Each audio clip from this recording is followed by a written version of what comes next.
I want to go back to a comment you made though about how you felt lucky this was your first job because you got to touch so much of the full stack in doing work. And I'm curious for you today, do you still believe that is the best or a recommended way for somebody to think about starting a career in software development and this space now?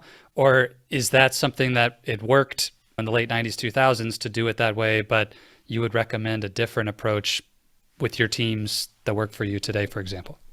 I think it's a combination of, you know yourself as an individual and how you're going to respond to certain situations and types of challenges.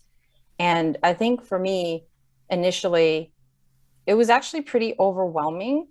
But I've said this to someone else recently. I kind of equate it to a fight or flight scenario when you're in a moment that may seem like stressful and your brain subconsciously takes over. It's more of like, what is your reflex or reaction going to be? You don't necessarily think about it too hard or control it. It's just how you respond in a situation.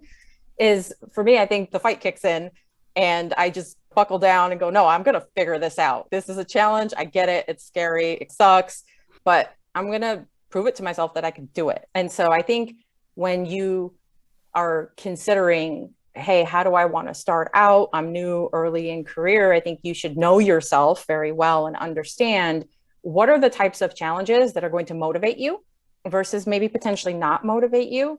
And if you feel like something that is more focused and succinct around like, hey, I have a real passion for distributed systems. I have a real passion and really interested in experiencing that journey of the front end UX side of the house, then you may want to kind of spend some time building up that experience and considering yourself, a subject matter expert.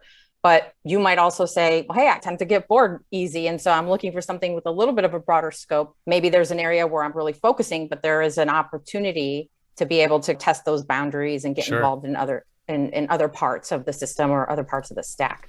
But I would say typically what I found in this industry is more often than not, that's going to happen anyway.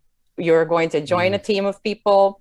You're going to have a mission of like, hey, this is the charter we have and what we need to support. And what you're going to find as you jump in and start experiencing that is even if you stay within a particular discipline, back end, front end, what have you, you're going to be stretched and challenged to continue to go beyond that edge of your knowledge and pick up new technologies, pick up new frameworks, pick up new approaches to doing things. And so I just feel like there's always been a plethora of opportunity no matter what.